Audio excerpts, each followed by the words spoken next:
किसी भी कार्य की सिद्धि करनी है, जगत में किसी भी कार्य की सिद्धि करनी है तो ध्यान आवश्यक है। चाहे वो लौकिक कार्य हो चाहे पारमार्थिक कार्य हो, ध्यान तो करना पड़ेगा। हम बच्चों को भी अक्सर कहते हैं ध्यान से पढ़ना। हम चौके में भी होंगे तो हम कहेंगे ध्यान से बनाना। समझ में आ रहा है क्या? या ध्यान दो दूध के पास, ऐसा कहते हैं। तो ये सब प्रयोजन क्या है? उपयोग की एकाग्रता मांगता है। हर कोई कार्य जो यथार्थ रूप से पार करना है तो वो उपयोग की एकाग्रता मांगता है, और इसी को ध्यान कह रहे हैं। देखो, एक लेंस है, यदि उसके माध्यम से सूरज की किरणें हम एकत्रित करते हैं तो कागज का टुकड़ा या एक सूखा घास का तिनका भी वो भी जल सकता है। इतनी सामर्थ्य उसमें होती है। कहने की बात एकाग्रता करनी है हर किसी की, वहीं पर जाकर ध्यान होने वाला है। हमने कल आर्त ध्यान के भेदों की चर्चा प्रारंभ की है। एक बात नक्की हो गई है कि आर्त ध्यान ये पीड़ाजनक है। आर्त ध्यान पीड़ाजनक है, और उसमें पहला आर्त ध्यान अनिष्ट संयोगज पहला अर्थ ध्यान, और दूसरा इष्ट वियोगज। अनिष्ट संयोगज में हमने ये देखा है कि कोई ये छूट न जाए, ये एक बात, और दूसरा छूट गया तो उस संबंधी आकुलता। दो बातें, ठीक है। छूट न जाए ये स्मृति समन्वहारा, निरंतर ऐसा चिंतन करते रहना। और छूट गया, बहुत अच्छा था, ये भी स्मृति समन्वहारा। समझ में आ रहा है क्या? बहुत सारे प्रसंग होते हैं जीवन में, उसने मेरे साथ ऐसा व्यवहार किया ही क्यों किया, बार बार उसी का चिंतन करता है जीव। इससे उभरने के लिए बहुत अच्छा मतलब तत्व चिंतन करके ये तुरंत उभर सकता था। कैसे? ये सब मेरे कर्म के उदय में ही उपलब्ध हुए हैं, और इसलिए मैं ये सब मेरे कर्म के उदय में उपलब्ध हुए हैं, और इसलिए ये संयोग निश्चित ही है। अब निश्चित है तो वर्तमान में आकुलता वाले हैं, तो भविष्य में और आकुलता होंगी। तो मैं क्यों आर्त ध्यान करूं और पाप आरंभ करूं? ऐसा विचार करके जीव सीमित होता है कषायों से। समझ में आ रहा है? अनिष्ट संयोगज और इष्ट वियोगज, स्त्री, पुत्र, मकान, रुपया, पैसा, जायदाद, राज्य, जमीन आदि जिसको इष्ट माना जाता है जगत में, इनका वियोग न हो जाए या वियोग होने में आकुलता, ये इष्ट वियोगज नामक आर्त ध्यान समझना चाहिए। ठीक है। एक बात और है, ये जो आर्त ध्यान होते हैं, आर्त ध्यान ये 3 अशुभ लेशाओं में ही होते हैं। ठीक है, एक बात। दूसरी बात, इनके स्वामी अपन देखेंगे आगे, ये साक्षात दुख रूप है और दुख के कारण है, और ये अंतर्मुहूर्त तक चलते हैं। ठीक है, अंतर्मुहूर्त तक। स्वामी के लिए सूत्र है, अपन वो सूत्र पढ़ेंगे, 35वां है मेरे ख्याल से, वहां पर फिर अपन देखेंगे। आज अगले आर्त ध्यानों की चर्चा करनी है। पीड़ाजनक, पीड़ा जनित आर्त ध्यान। पीड़ा कह रहे हैं यहाँ पर शरीर की वेदना, शरीर का दाह जिसको उत्पन्न हो जाए वो पीड़ा। तो पीड़ा जनित आर्त ध्यान, ये अगर कोई रोग उत्पन्न हुआ तो उसमें आकुलता होना, ये चला जाए चला जाए चला जाए, ये भावना, ये पीड़ा जनित आर्त ध्यान। और क्या कह रहे हैं, साथ साथ ये भी विचार करना कि ये हो न जाए, ये पीड़ा जनित आर्त ध्यान। अब एक प्रश्न यहाँ पर खड़ा हो रहा है, आर्त ध्यान को हमने कल क्या परिभाषित किया, आर्त ध्यान इज इक्वल्स टू पीड़ा, बराबर। और यहाँ पर भी इष्ट वियोगज में भी हम क्या कह रहे हैं,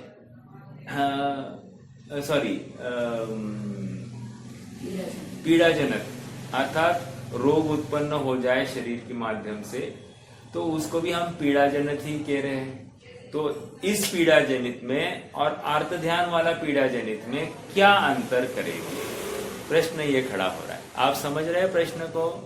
प्रश्न ये कह रहा हूं कि आर्त ध्यान मतलब क्या, पीड़ा, राइट। और ये तीसरा आर्त ध्यान का भेद, उसको भी पीड़ा कह रहे हैं।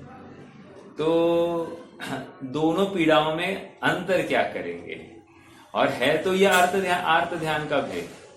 तो अंतर इतना ही करना है कि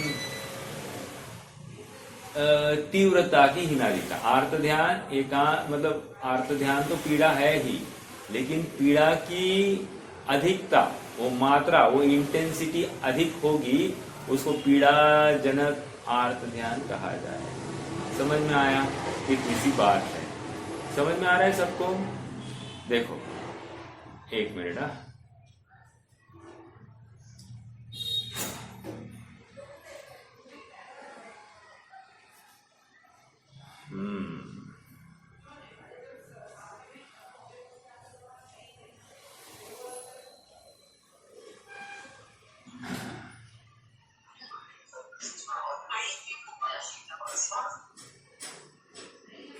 ओके। तो ये पीड़ा की बात हो गई।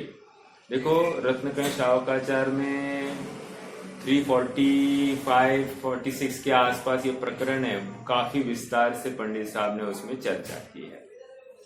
ओके, जैसे पेट दर्द है, सिर दर्द है, नेत्र दर्द है, कान दर्द है, दांत दर्द है, जलोदर, कटोदर, सपोदर, कोढ़, खाज, दाद, संग्रहणी, अतिसार आदि आदि प्राण का नाश करने वाले, घोर वेदना देने वाले रोग हो सकते हैं।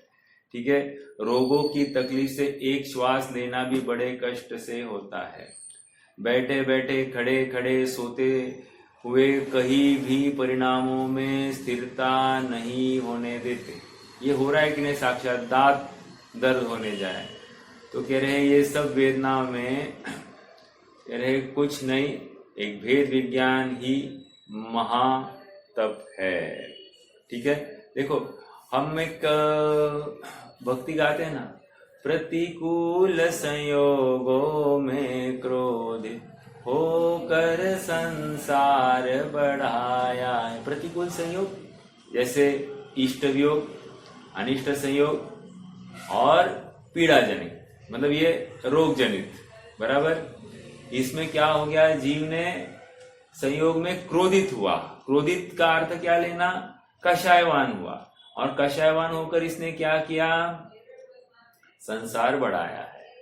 समझ में आ रहा है क्या? हमारे इन परिणामों का फल क्या, संसार। अब देखो इसका उल्टा भी लगा सकते हैं, अनुकूल संयोगों में हर्षित होकर संसार बढ़ाया है। मेरा एक प्रश्न है, प्रतिकूल संयोगों में क्रोधित होकर संसार बढ़ाया है, ये कौन सा ध्यान? और अनुकूल संयोगों में हर्षित होकर संसार बढ़ाया है, ये कौन सा ध्यान?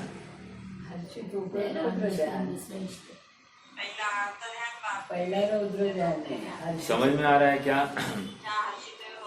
राइट, तो रौद्र ध्यान में लिया जाएगा, मतलब अनुकूलता में हर्षित हो जाना।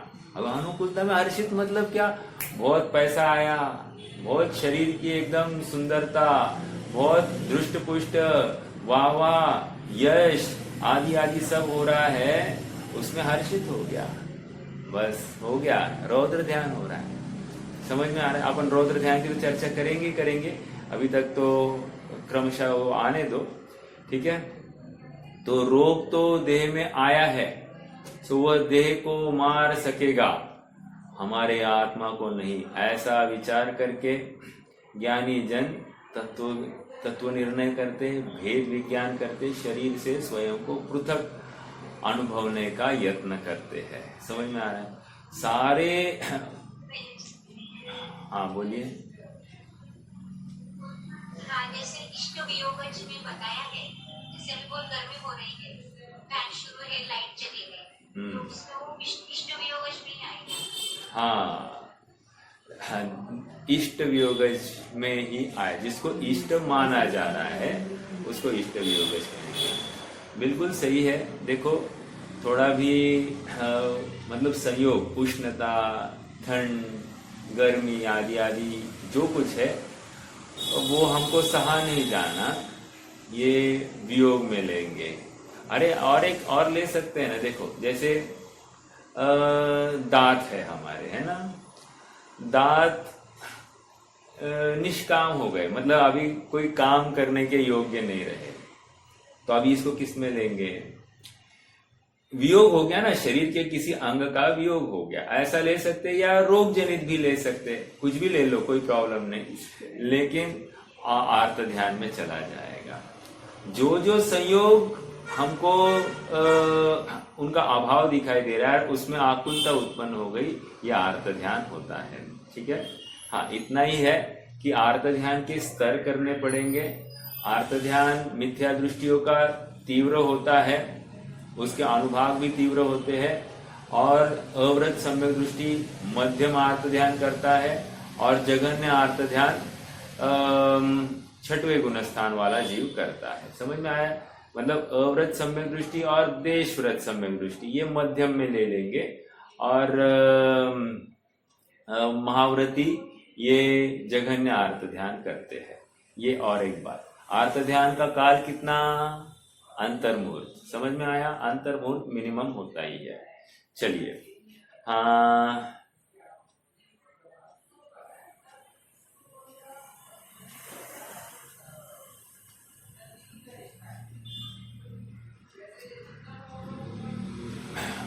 मुनिराजों के रोग जनित आर्त ध्यान हो सकता है क्या?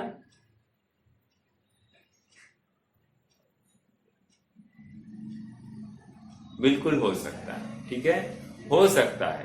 देखो जब अंतिम समय है, शरीर एकदम क्रुश हो गया है, हड्डी हड्डी एकदम निकल आई है, और वो शरीर को चुभती है, वो स्पर्श भी सहा नहीं जाता है जमीन का, ऐसे अवसर में उनको रोग जनित या वो पीड़ा वाला आर्त ध्यान संभव है। ठीक है, और उस समय में इनको भेद विज्ञान कराते हैं निर्यापक आचार्य। ठीक है, तो ऐसा हो सकता है।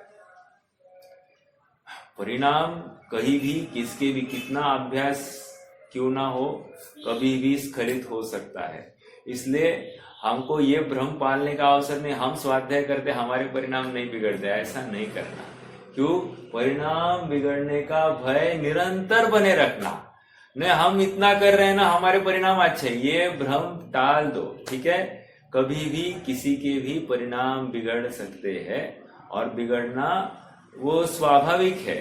दो बातें कर रहा हूं, बिगड़ सकते हैं इसलिए हम गाफिल नहीं हो, और किसी के बिगड़ गए, बड़े धर्मात्मा होके बन चल रहे थे, इसलिए हम निंदा नहीं करें। दो बातें समझ में आ रही क्या?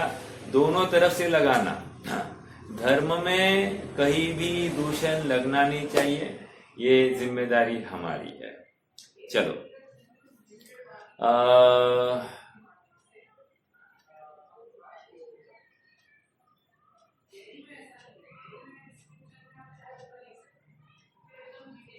अगर कोई चीज महंगी लगी तो बाद में जो पछतावा होता है वो किससे आएगा?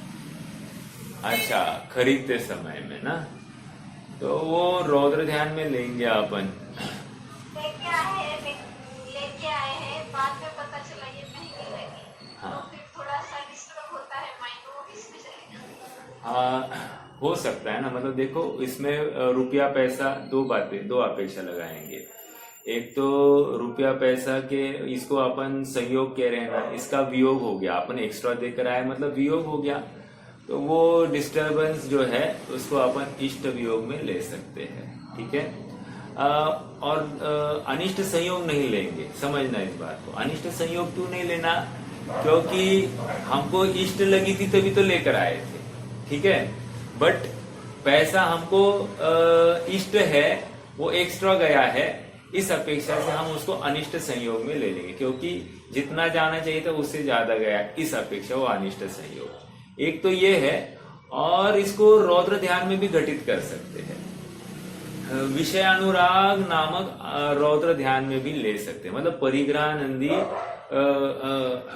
परिग्रहानंदी रौद्र ध्यान, आनंद नहीं है वहां पर, दुखी है ना। ठीक है, ये आर्त ध्यान में ही लेंगे, आर्त ध्यान में लेंगे। यस,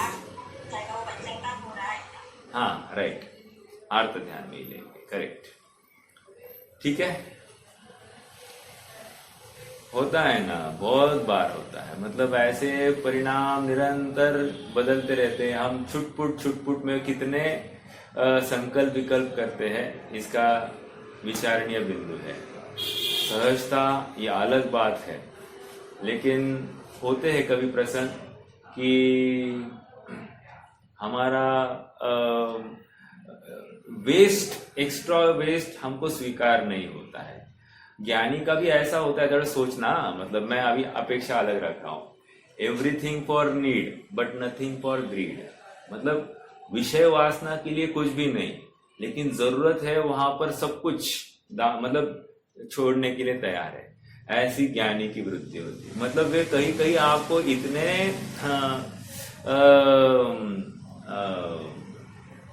काट कसर कर, मतलब बचाव करते हैं पैसे का, कि आप इमेजिन नहीं करोगे, और कई कई इतना उड़ाते हैं कि आप इमेजिन नहीं कर सकते। तो यहाँ पर इतनी सी बात है, जरूरत है वहां पर खर्चा होगा ही होगा, और नहीं है वहां पर 1 रुपया भी खर्चा नहीं करेंगे। ठीक है, मतलब विषय भोगों के लिए कुछ भी नहीं करेंगे।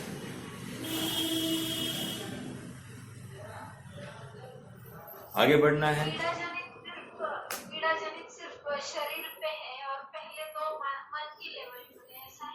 हाँ, नहीं, संयोगों के लेवल पर है। देखो शरीर भी, देखो वैसे लिया जाए तो शरीर को भी हम इष्ट वियोग में भी ले सकते हैं। जैसे इस देह का वियोग ना हो जाए, ओके, तो ये इष्ट वियोग में भी ले सकते हैं, या फिर अनिष्ट संयोग में भी ले सकते हैं। जैसे रोगी शरीर, रोगी तन की प्राप्ति हो गई है, तो इसको अनिष्ट संयोग में भी लिया जा सकता है। और अब ये पीड़ा जनित या रोग जनित आर्त ध्यान कैसे है, स्वस्थ था और अचानक उत्पन्न हो गया, तो उस अपेक्षा से इसको अपन लगा सकते हैं कि डिपेंड्स, वो कैटेगरी अपने परिणामों की इंटेंसिटी को लेकर अपन घटित करेंगे इसको। ठीक है। हाँ, बट ऐसा कुछ नहीं है कि शरीर का ही अपन रोग जनित में लेंगे, ऐसा नहीं है। हाँ, देखो एक साधारण सी बात है, ऐसा भी हो सकता है कि देखो रोग जनित की बात कर रहा हूँ, वातावरण में रोग फैला है, याद रखना थोड़ा सा। अभी तक मुझे कुछ हुआ नहीं है, लेकिन इसको लेकर मुझे आर्त ध्यान हो रहा है, ऐसा हो सकता है। तो वो रोग जनित आर्त ध्यान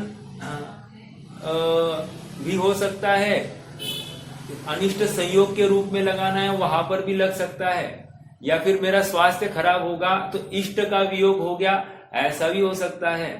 कुछ भी लगा सकते हैं, मतलब वहां अपेक्षाएं लगेगी। ओके, चलिए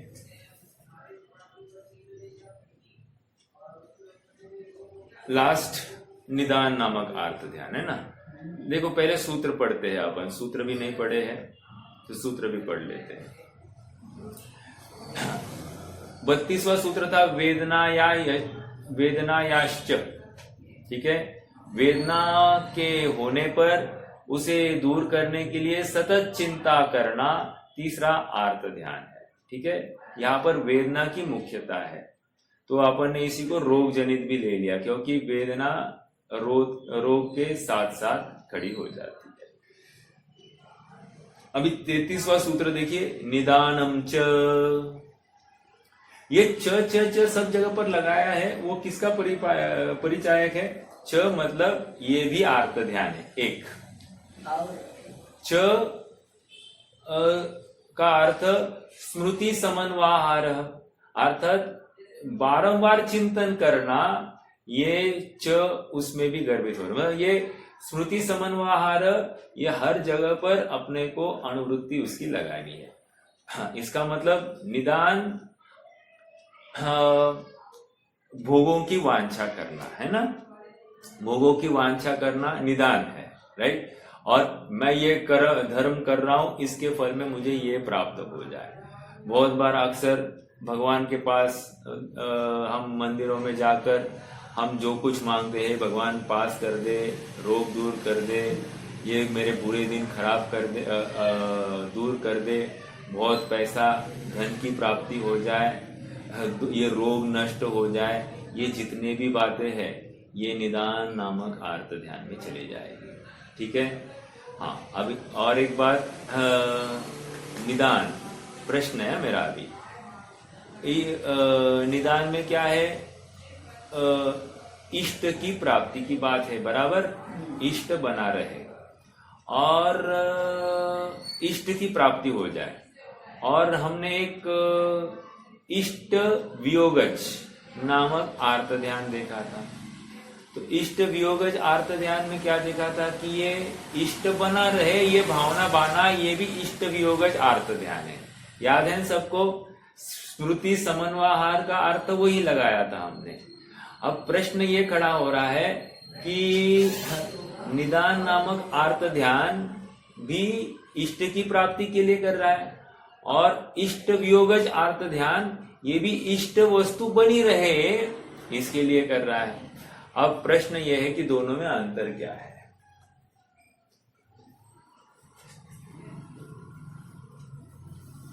प्रश्न समझ में आया? के पास वस्तु है और दूसरे को मिली नहीं है ना। हाँ, सबसे बड़ा भेद तो यही है कि इष्ट वियोगज में यहाँ पर वस्तु एक तो है और उसका वियोग ना हो, ठीक है, ये भावना भाई जा रही है। और निदान में अभी तक प्राप्त ही नहीं हो, ये करूं, इस कार्य के फल में मुझे भविष्य में ये मिले, तो वो भविष्य की वांछा है।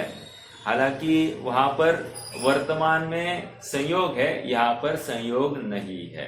तो ये निदान नामक आर्त ध्यान। अब और एक प्रश्न है, निदान शल्य एक शब्द है और निदान आर्त ध्यान ये एक शब्द है। मेरा प्रश्न है, निदान शल्य और निदान आर्त ध्यान में क्या अंतर है?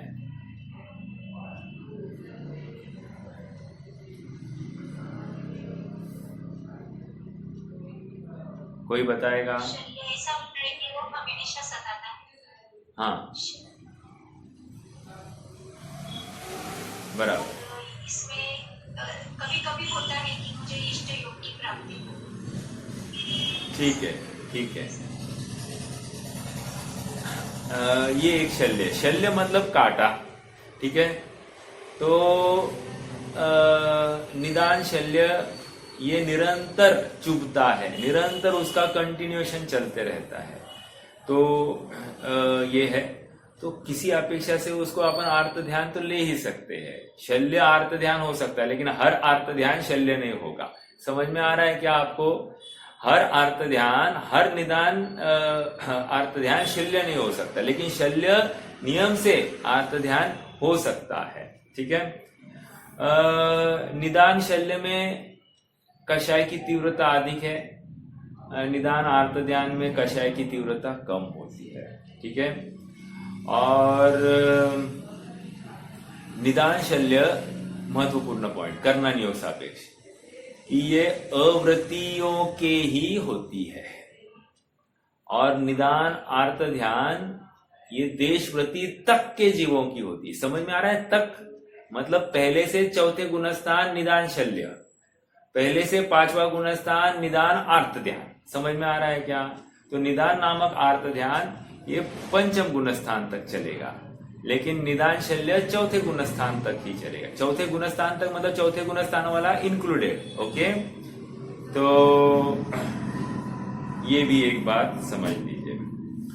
अगला सूत्र भी पढ़ लेते, फिर और थोड़ी चर्चा निदान के बारे में अपन करेंगे। हाँ, क्या कह रहे हैं? तद विरत देश विरत प्रमत्त संयतानाम। इसके स्वामी कौन है, ये प्रश्न किया है शिष्य ने। शिष्य कहता है कि ये आर्त ध्यान किसके आधार से होता है, तो इसका स्वामी कौन है, who is that wonderful fellow. तो कह रहे हैं तत् मतलब वह आर्त ध्यान, अविरत 1, देश विरत 2, प्रमत्त संयतानाम 3। मतलब इन जीवों के होता है, अव्रत, देशव्रत और प्रमत्त संयत जीवों के होता है। ठीक है, अब अव्रत कहकर क्या कहना चाहते हैं? अव्रत कहाँ होता है? पहले, दूसरे, तीसरे, चौथे 4 गुणस्थानों में अव्रत होता है। ठीक है, 5वां गुणस्थान देश विरत, ठीक है, और 6वां गुणस्थान प्रमत्त संयत। मतलब आर्त ध्यान के गुणस्थान यदि कोई पूछे तो समाधान इतना ही है कि पहले गुणस्थान से लेकर या मिथ्यात्व गुणस्थान से लेकर 6वां प्रमत्त संयत गुणस्थान तक ये आर्त ध्यान संभव है। अब एक विशेष बात इसमें, निदान नामक आर्त ध्यान 6वें गुणस्थान में नहीं होता। वही 6वां गुणस्थान में नहीं अवस्था, महाव्रती के निदान नामक आर्त ध्यान नहीं होता। हाँ, एक प्रश्न है फिर से। हमने पुराणों में ये कथाएं हमेशा सुनी है। क्या रावण ने एक विद्याधर के विमान को जाते हुए देखा। रावण के पूर्व भाव में वो मुनि अवस्था में था और उसने निदान बांधा। आया है ऐसा, उसने निदान बांधा, यदि मैंने तपश्चरण किया है, सही किया है, तो मैं अगले भाव में ऐसे विद्याओं का स्वामी बनूं। ठीक है, और उसके फल में वो मतलब वो प्रतिनारायण हो गया। समझ में आया? अब मेरा प्रश्न है, अभी मैंने कहा कि 6वें गुणस्थान में जीव को निदान नामक आर्त ध्यान नहीं होता, और ये पुराणों में ऐसा आया है कि रावण के जीव ने निदान किया मुनि अवस्था में। तो इसका अर्थ या उसका समन्वय कैसे बिठाएंगे? ऐसे अनेक उदाहरण है, मैंने एक उदाहरण लिया, अब हर जगह पर ऐसा ही लॉजिक लगाना। और एक उदाहरण दे सकता हूँ, जैसे कंस का जीव जो है वो मुनि पूर्व भाव में मुनि अवस्था में थे, और राजा उग्रसेन उस समय में एक राजा थे, और उन्होंने ऐसा फरमान दिया था कि ये बहुत तपस्वी मतलब मासोपवासी मुनि था कंस का जीव। और राजा ने उस समय में ऐलान कर दिया कि कोई मुनिराज को पड़गाहन नहीं करेगा, तो इस न्याय से मैं ही आहार दान कराऊंगा। तो हुआ कि मुनिराज आए और उतने में खबर सुनी कि एक उनकी जो आयुधशाला है या वहां पर एक हाथी मदोन्मत्त हो गया है और वो बहुत उपद्रव कर रहा है। तो इसको लेकर उनको दोष आया और उन्होंने आहार त्याग कर दिया।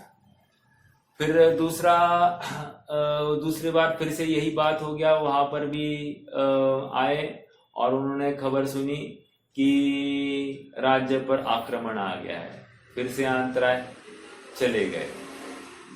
तीसरी बार भी ऐसा ही हुआ कि आहार देने को हुए और उतने में आग लगी है, ये खबर काने पड़ गई।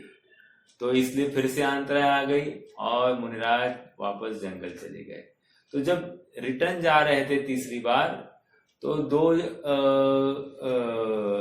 राज्य के लोग आपस में बात कर रहे थे, कैसा राजा है, खुद भी दान नहीं कर रहा है और हमको भी दान करने नहीं देता है। बस ये बात मुनिराज ने सुनी, उनको आकुलता हो गई और उन्होंने ऐसा निदान बांधा कि मैं इसका बदला ले लूं। समझ में आया? और बदला लेने के लिए वो राजा का सगा बेटा ही होकर जन्म ले लेता है। देखो, मतलब बदला लेना है ना, सबसे नजदीक वाला होकर ही बदला लिया जाता है, ज्यादा दूर जाने की जरूरत नहीं। जो अपने जितने सगे हुए हैं, समझना ये पूर्व भाव का कुछ न कुछ लौटाने आए हैं। चलिए, तो इसलिए मतलब संयोगों की प्राप्ति में आकुलता नहीं होना। देखो, ये तत्व ज्ञान का फल है कि जितने भी हमको ये विपरीत संयोग दिखाई दे रहे हैं, ये पूर्व भाव का संचित हमको आज फल दे रहे हैं। ठीक है?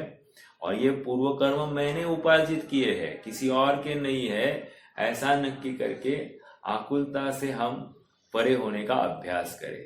ठीक है? चलो, ये दो उदाहरण दिए मैंने, प्रश्न अभी तक बाकी है। प्रश्न तो ये था कि ये निदान नामक आर्त ध्यान छठवें गुणस्थान में नहीं कहा, और ये दोनों उदाहरण मैंने मुनियों के ही दिए और उन्होंने निदान बंद किया, ऐसा पुराणों में आता है। तो इसका समन्वय कैसे बिठाएंगे, ये सही है या गलत, पहला तो ये प्रश्न है। और गलत है तो फिर इसका अर्थ कैसे लिया जाएगा?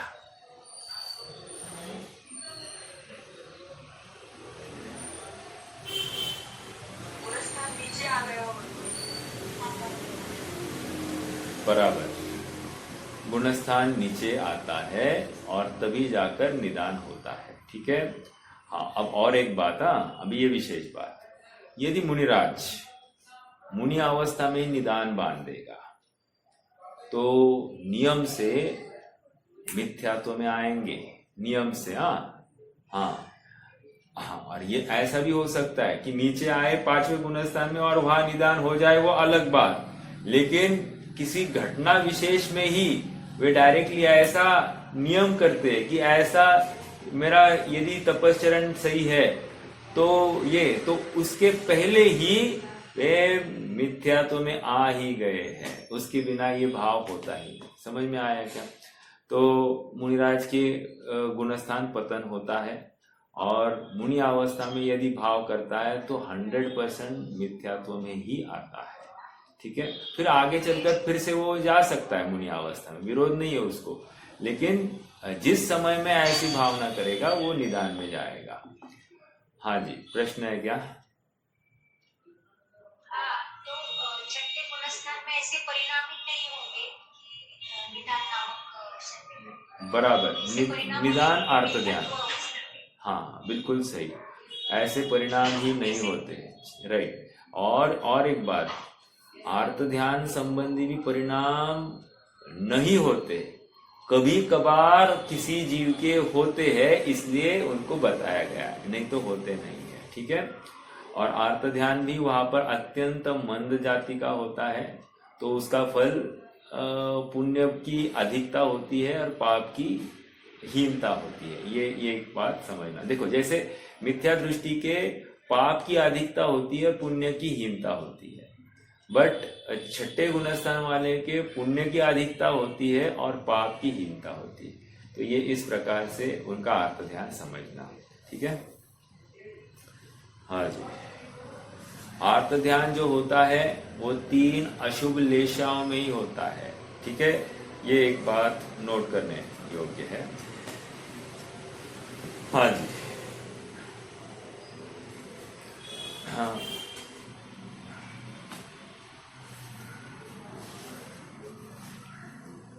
चलिए, तो ये निदान की भी चर्चा हो गई। ऐसे परिणाम राज ने ऐसे परिणाम किए और उसके बाद वो सजग भी हो सकते ना, ये उससे परिणाम गलत हो सकते हैं, हो सकते, कोई विरोध नहीं है। लेकिन जिस समय परिणाम किए हैं तो उसका फल मिलेगा कि नहीं मिलेगा? तो उसका फल मिलेगा। ठीक है? तो जिस समय परिणाम किए उस समय की बात है, अगले समय में तो सुधर गए तो उसके फल वैसा मिलेगा ही मिलेगा, तो उसमें कोई विरोध नहीं है। ठीक है, आगे बढ़ना है। अब आगे बढ़ते हैं।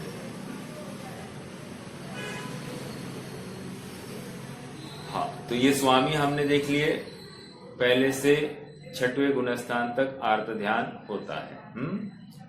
अब शिष्य का प्रश्न है, 4 प्रकार के ध्यान हैं, तो आप हमको दूसरा भेद सुनाइए। तो दूसरा रौद्र ध्यान का स्वरूप और उसके भेद बता रहे हैं। हिंसा नृत स्तेय विषय संरक्षणेभ्यो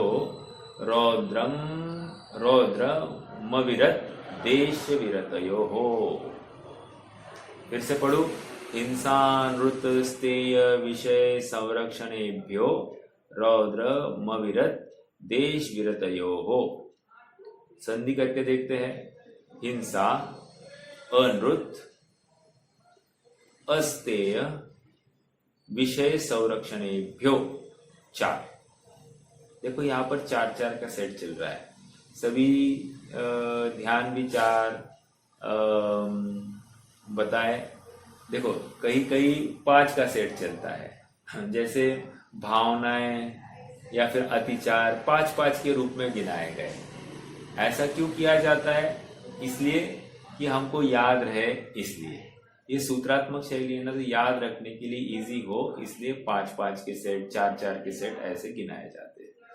वैसे ज्यादा भी हो सकते, कम भी हो सकते, लेकिन आचार्य देव बराबर इस प्रकार से सूत्र की रचना करते हैं जिससे वो याद रखने के लिए सरल हो।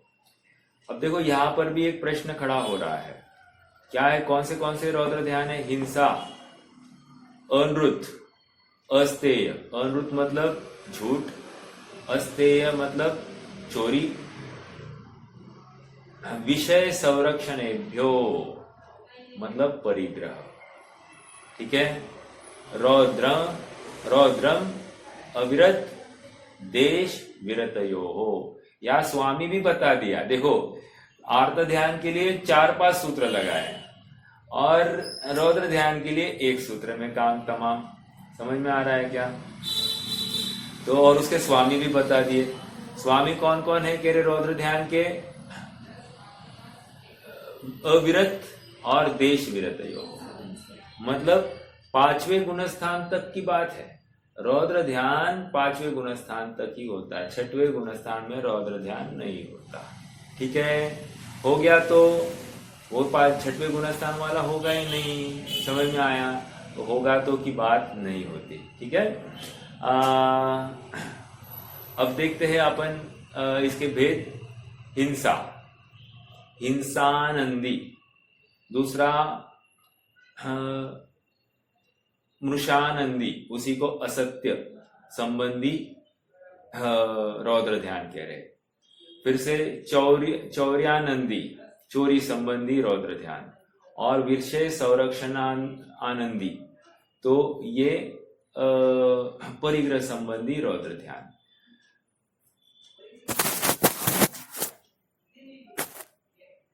कह रहे हैं तो रौद्र ध्यान तो साक्षात नरक का कारण है, तो क्या इनके होगी? क्या नहीं।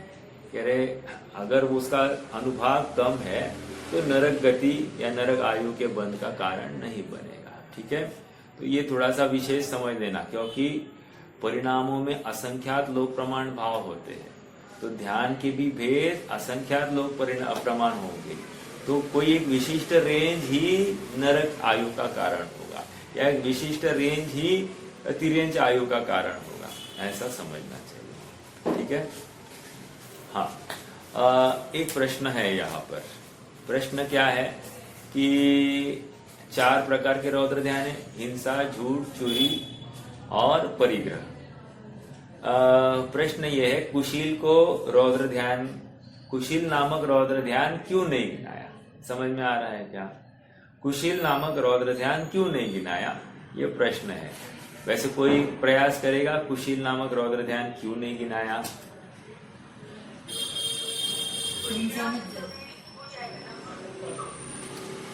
ठीक है, एक आंसर तो आ गया। कि परिग्रह नंदी में अपन गर्भित कर सकते हैं। ठीक है, करेक्ट। और बोलिए, और कोई प्रयास करेगा? हिंसा में भी चला जा सकता है, बहुत अच्छा। झूठ में भी चला जाएगा, ऐसा कह रहे, ठीक है। झूठ में भी चला जाएगा, नहीं झूठ नहीं जाएगा, चोरी में जाएगा, चोरी में जाएगा। ठीक है, चलो मैं अभी थोड़ी सी बात खोलता हूँ। देखो क्या है, वैसे आप सूत्र देखिए, सूत्र में विषय संरक्षण ऐसा आया है। तो विषय संरक्षण में क्या क्या हो सकता है? संयोगों का, इस 5 इंद्रिय के विषयों का संरक्षण करने के लिए जो जो यत्न होगा उसको रौद्र ध्यान में लेंगे। तो इस न्याय से स्पर्शन इंद्रिय, रसना इंद्रिय, घ्राण इंद्रिय, चक्षु इंद्रिया या फिर मन, इनके विषयों के संरक्षण में जितना भी यत्न किया गया वो सब रौद्र ध्यान में जाएगा। तो इस न्याय से विषय परिग्रह इज वेरी कन्फाइंड विषय। विषय संरक्षण ये बहुत बड़ा पेटा खोल के आता है, तो इसलिए विषय संरक्षण में वो गर्भित हो जाता है। ठीक है, आचार्यों ने उसको परिग्रह नंदी में ले लिया, और परिग्रह में एक चेतन परिग्रह और अचेतन परिग्रह ऐसा होता है। तो चेतन परिग्रह में स्त्री आदि लिया जा सकता है, तो उसको लेकर फिर कुशील का भेद गिनाया जा सकता है, तो उसको लेकर रौद्र ध्यान भी हो गया। तो ये समाधान है, अच्छा है। चलो एक प्रश्न है और,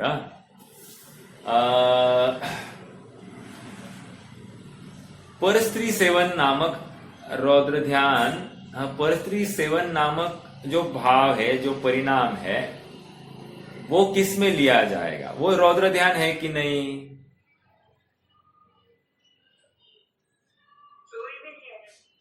हाँ, उसको चोरी में लिया गया। देखो कहाँ से कैसे घटित किया आपने?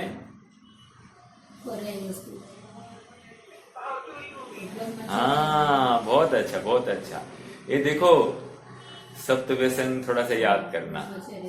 प्यार सो पराई सोंज गही बेकी चाह चोरी, है ना? प्यार सो पराई सोंज मतलब पराई वस्तु को की चाह हो गई, इसी को हम चोरी ले कहते हैं। तो बराबर ये पर स्त्री सेवन का जो परिणाम है, इसको चोरी नामक रौद्र ध्यान में ले लिया है। ये समझ में आया क्या? ऐसे बहुत सारा अपन लगा सकते हैं। देखो और बहुत अच्छे अच्छे विषय है, अपन सोचते भी नहीं है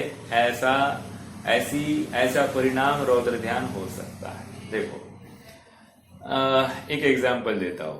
आज मैंने घर की साफ सफाई करी, जितने जाले थे सब मकड़िया सब निकाल दिए, ओके कर दिया ये। और आज मैं कह रहा हूं कि हाँ बहुत बढ़िया दिख रहा है आज घर, या पेंटिंग वेंटिंग हो गया अपना घर। तो इसमें कौन सा रौद्र ध्यान हुआ? पहले तो रौद्र ध्यान हुआ कि नहीं हुआ, पहले ये बोलिए। समझ में आ रहा है क्या? हाँ, अभी किसके किसके भाव होते? घर पेंट करना चाहिए, घर साफ करना चाहिए तो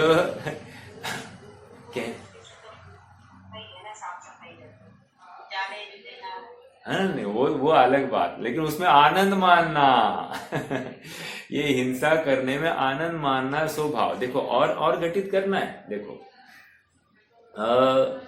अपन श्रृंगार करते हैं, है ना? पार्लर आदि जाने का भाव, थोड़ा सा अलग वेशभूषा केशभूषा करने का भाव, ये रौद्र ध्यान है कि नहीं है? या कपड़े बदलकर अपन कहीं बाहर जाना है तो नवीन कपड़े ऐसा वैसा करके हम जाने का जो भाव है, ये रौद्र ध्यान है कि नहीं है तो कौन सा है? हाँ, विषय सेवन क्या है वो, या परिग्रह नंदी रौद्र ध्यान में चला जाएगा। ये समझ में आ रहा है क्या? मतलब सुंदर दिखने का भाव, उसके लिए किया गया यत्न, ये सब जा रहा है रौद्र ध्यान में। और ये रौद्र ध्यान काय का कारण, ये समझ में आ रहा है क्या? फिर क्या हो गया, अच्छा दिखे तो क्या है, अच्छा नहीं दिखना क्या? ऐसा नहीं। देखो खराब कपड़ा भी घालने गया, उसमें मन में शल्य आवेच नहीं क्या इसलिए घालना। अभी श्रेयांश की मम्मी का प्रश्न है, उनको बहुत बुरी लगी, मिर्च लग गई है। खराब कपड़े पहनते हैं तो हमको एक शल्य आता है कि ये बुरे है। तो ये शल्य आ रहा है, ये अपने मन की कमजोरी है। प्रयोजन कपड़े पहनने का इतना ही था कि हमारा तन ढका जाए, हमारे शील की रक्षा हो गई। एक मिनट, हमारे शील की रक्षा हो गई। यदि हमारा प्रयोजन सद गया है, फिर कपड़ा कैसा भी हो, ये बिल्कुल भी फर्क नहीं करता। समझ में आ रहा है क्या? वैसे ही हम कैसे दिख रहे हैं, अपना हुलिया कैसा है, किसी को हमको देखकर विकार उत्पन्न नहीं हो रहा है ना, तो बस समझ लेना हम सबसे सुरक्षित जीव है। और जिसको हमको देखकर विकार उत्पन्न हो रहा है, समझना हम सबसे असुरक्षित जीव है। या किसी को हम विकार में निमित्त बने ना, इसका आश्रय हमारे माथे भी लगता है। समझना इस बात को। इसलिए श्रृंगार करना, लाली चुपड़ी, अपना लिपस्टिक आदि लगाने का भाव, वेशभूषा, केश बाल खुले छोड़ना, ये सब रौद्र ध्यान है। और ये याद रखना, नरगायु, नपुंसक वेद, सब जुड़ते हैं, नीच गोत्र। तो बहुत गंभीरता से विचार करना कि हम जो होड़ में है, या हम समाज के साथ में जो होड़ कर रहे हैं, उसका फल क्या, इन परिणामों का फल क्या, गंभीरता से विचार करना। ठीक है। देखो ये विषय अगर चर्चा में नहीं आते, आज स्वाध्याय नहीं करते अपन ऐसा, या इन विषयों को ऐसा उठाते नहीं। देखो रौद्र ध्यान मतलब क्या, हिंसा नंदी, परिग्रह नंदी, मृषा नंदी, ये इतना बोल दिया, खत्म हो गया। बट एक एप्लीकेशन बेस्ड स्टडी अलग बात होती है। और मैं समझता हूं कि आज हम उस लेवल तक आ गए हैं कि हम अपने जीवन में इसको कैसे अप्लाई करें, इसको ज्यादा वैल्यू है। बाकी फिर परिभाषा को रटी रटाई परिभाषाएं पढ़ना, हाँ ये हमारा हो गया, आंसर लिख के छोड़ देना, उसमें कोई वैल्यू नहीं है। लेकिन इसको हम अपने जीवन में कैसे उतारें। देखो ये स्वाध्याय आज हम चर्चा कर रहे हैं, कहीं ना कहीं हमारे अभिप्राय में ये बात अटकनी चाहिए कि मैं अब ये गलत कर रहा हूं। इतना भी आज के स्वाध्याय का फल हो गया तो आप समझ लेना कि हमारी उपलब्धि हो गई। मतलब आपने जो यहाँ पर समय समर्पित किया है वो सफल हुआ है, और मैंने जो ये विषय रखा है वो भी सफल हुआ है। समझ में आ रहा है क्या? बहुत विचार करना। हाँ देखो और एक बात, जैसे श्रृंगार करने का भाव। हाँ बहन जी बोलिए।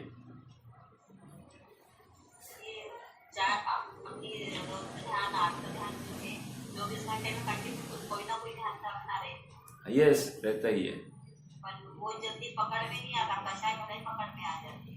हाँ तो कषाय से युक्त भाव ही है ना ये, बराबर है। देखो कषाय की तीव्रता में ही तो ये ध्यान हो रहा है।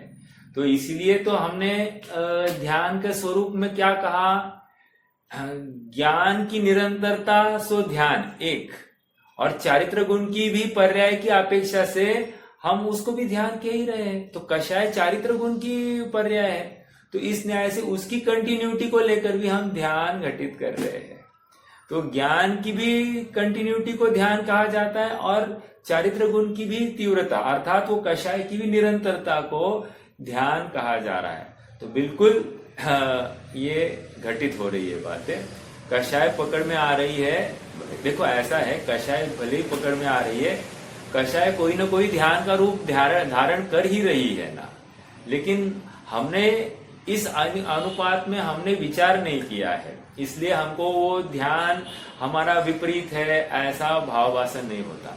अब चूंकि अब चर्चा में आया ना विषय, अब कदाचित यदि हमको हमारे दिन भर के परिणामों को हम एनालाइज करेंगे तो फिर वो पकड़ में आएंगे।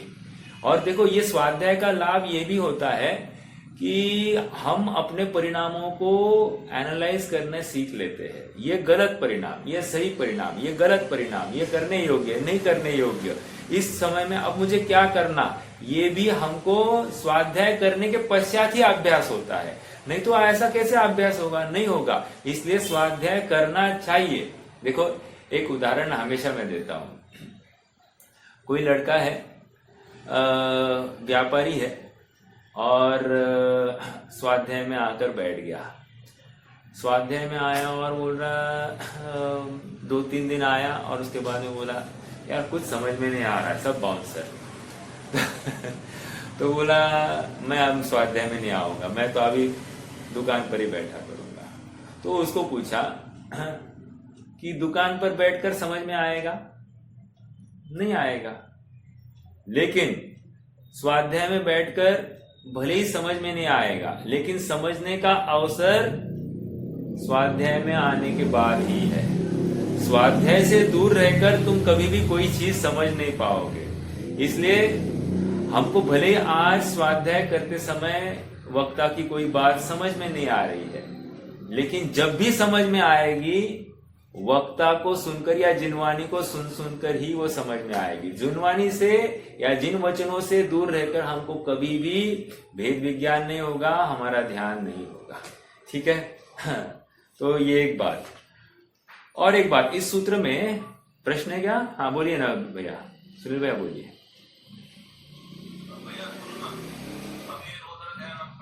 हाँ हाँ हाँ हाँ हाँ, आप लगा सकते हैं ना। देखो आर्त ध्यान रौद्र ध्यान का अभाव तो क्या होगा, वेरी नेचुरली वो धर्म ध्यान ही कन्वर्ट होगा। बराबर। यस यस यस, महाव्रत है मतलब वहां पर धर्म का अनुष्ठान है। लगा सकते हैं अपन इसको किसी अपेक्षा से। यस, किसी अपेक्षा से लगा सकते हैं, सर्वथा नहीं लगाना। लेकिन जितने जितने अनुपात में हिंसा का त्याग है या मुनि तुल्य हिंसा का त्याग है तो उसको अपन लगा सकते हैं महाव्रत में। मुनि तुल्य झूठ का त्याग हो गया है तो लगा सकते हैं उसको महाव्रत में, ऐसा अपन लगा सकते हैं। या देशव्रति तुल्य हिंसा का त्याग है, देशव्रति के तुल्य हिंसा का त्याग मतलब त्रस का त्याग हो गया है। वृथा थावर न संहारे, ये इतना हो गया उसका रौद्र ध्यान संबंधी मतलब त्याग हो गया, तो वहां पर गुणस्थान भी ऊपर दिखाई दे सकता है। ठीक है, वो घटित हो सकता है ऐसे। देखो मैं एक बात कह रहा था कि ये स्मृति समन्वहार, ये शब्द जो है ना, ये भी इसकी अनुवृत्ति यहां पर लगाना इस सूत्र में। अर्थात हिंसा में आनंद मानना एक, और ऐसी हिंसा करूं ऐसा विकल्प करते रहना, ये भी स्मृति समन्वहार। विकल्प करना ये स्मृति समन्वहार, जैसे मैं समझा तो आपको अनेक बार होता है ना कि किसी को देख लिया ना कि हम उसको चिढ़ाने का हमको मन करता है ना। तो ये चिढ़ाने का मन क्या है, आनंद मानते हैं अपन। फिर उसको उसकी नकल करेंगे या उसकी भाषा का अनुकरण करेंगे या उसकी चाल का अनुकरण करेंगे या उसको किसी उपाधि देकर उसको चिढ़ाएंगे। ये जितनी भी बातें हैं और उसमें आनंद मानना, ये हिंसानंदी। समझ में आया? हिंसानंदी कहकर अपन वैसे चिढ़ाना ये मृषानंदी में भी चला जा सकता है, क्योंकि वे वचन जो दुख का कारण हो उनको झूठ में भी लिया जाता है। तो इस अपेक्षा से उसको मृषानंदी में भी लिया जा सकता है। समझ में आ रहा है क्या? मतलब आनंद मानना, वो कल्पना, स्मृति समन्वहार, मैं ऐसा होगा तो मैं ये करूंगा, ये जो कल्पना वो पोष रहा है और उसकी निरंतरता है, कंटिन्यूटी है, तो वो रौद्र ध्यान में चला जाएगा। समझ में आ रहा है क्या? हाँ, जैसे अभी अप्रैल फुल का दिन है, तो मैं इसको उल्लू बनाऊं, तो ऐसा पहले ही ये विकल्प चालू है इसका, अभी तक किसी को किया नहीं है, विकल्प चालू है, तो ये मूर्छानंदी रौद्र ध्यान में चला जाएगा। ठीक है, देखो और बोलो, आपको किसी को शादी का विश करने के लिए जाना, अभी बहुत खतरनाक बात है, हाँ, थोड़ा समझना। जीवन अपना कैसा सुधरता है, मैं इसके ऊपर एक मतलब ये जीवन जीने की कला है, अपन इसके ऊपर वो कर रहे हैं। शादी में हम किसी का अनुमोदना करने जाए या करने की कल्पना करना, ये कौन सा रौद्र ध्यान हो सकता है?